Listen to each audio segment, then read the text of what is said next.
چې دا کوا هغه کول او امت ته شریعت دا ویلي دي چې د دې نظام ساته د هغې نظام ساتل دا اعمال صالحه دي. چې کله داسې اعمال وي بیا الله رب العزت دغه انسانانو له دنیا کې بادشاهي ورکوي، د زړه غنا ورکوي. یو وړه غونته کې واقع به درته ذکر کړم. ابراهیم بن ادهم رحمت الله علیه یو ډېر لوی بزرګ تېر شوی دی او د وخت بادشاه هم و. یو پیره د شپې خوب ویني او خوب کې یو کس راغی محل کې ګرځي دی وایي څه کې واوه زما د اوښ ورک شوی دی.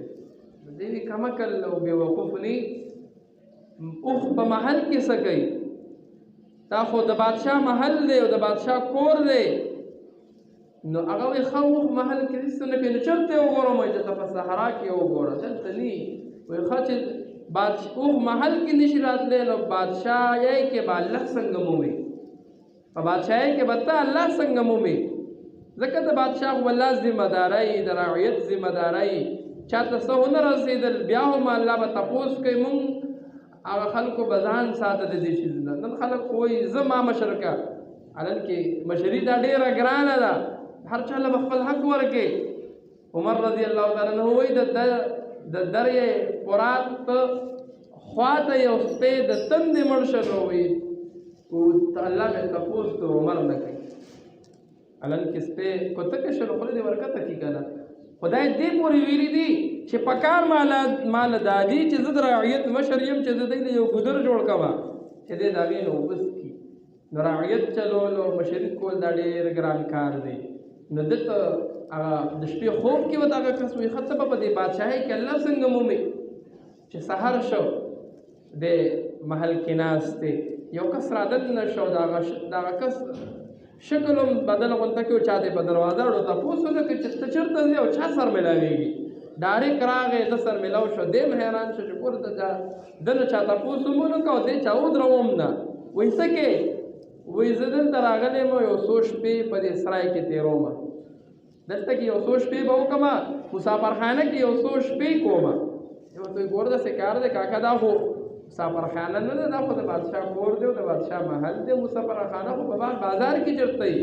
نو ویلې دا څه دي؟ دا خو د بادشاه کور دی. ویل دا خو مسافرخانه ده. وایي د دې ځای مالک څوک دی؟ بادشاه څوک دی؟ وایي زه یم که نه. وایي ستا نه مخکې څوک و؟ وایي زما پلار. د هغه نه مخکې څوک و؟ وایي پلانکې. د هغه نه مخکې څوک و؟ پلانکې. یو څو نومونه یې ورته واخیستل. وایي دومره خلکو چې پکې شپې وکړل دا مسافرخانه شوه. نو بد د سترګې وغوړېدې، بادشاهي هر څه پرېښودل او استعفا یې ورکړه. وایي زه نه کومه دا شیتونه. لاړه د خدای ملنګ شو. کله کوم ځای عبادت او د الله په سجدو کې او عبادت کې لګیا، رعیت ورپسې چې دی نو ګرځي چې داسې بادشاه نیکعمله بادشاه به موږ ته چېرته میلاوېږي. او ورپسې چې دی نو ګرځي او یو پیره چې دی نو یو کس چا ورته وي د سمندر په غاړه باندې چې دی نو وایي ناست دی، ورشئ. دې هلته کې چې وزیران او ټول ورپسې لاړل او دی دغه شان ځان له خپل څادر ګنډي، ځکه بادشاهي یې پرېښودله او فقیري او غریبي یې اختیار کړله. نو خلک وزیران ورته ګوره بادشاه په یو اواز باندې بله نوکران راتللو او ګوره هر څه دې پرېښودلو او ته دلته رالې او د سمندر په غاړه ځان له ناست یک کې اواز یې خپل څادر ګنډي، راځه چې دې بیا بوځو. د بادشاهۍ په سیټ باندې کېنو، هغه مزې به دې وي، هغه بنګله به وي، هغه محل به وي، هغه نوکران به وي. دی وایي نه، ما نه چې الله دې ځای کې کومه بادشاهي دا کړې ده دا هلته نشته. نو هغوی وخندل. وایي د ابراهیم بن ادهم وایي د ده دماغو کې لږ فرق راغلی دی جوړې، ځکه چې د هغوی په نظر کې بادشاهي خو د دنیا مخ کوه چې دی بادشاه و او اوس خو دی ځان له نه پیسې شته نه ټکې شته او د خدای ملنګ دی، هېڅ هم ورسره نشته. او دی وایي چې زه دې دا زما بادشاهي خو دا ژوند دی. نو دی وزیران ټول ناست دي او ورته وایي ته څنګه بادشاه یې؟ نو دی ورته وایي زه ګوره. نو ستن څادر یې ګنډه او ستن ورسره وه او ستن یې سمندر ته ورغوځاره کړله.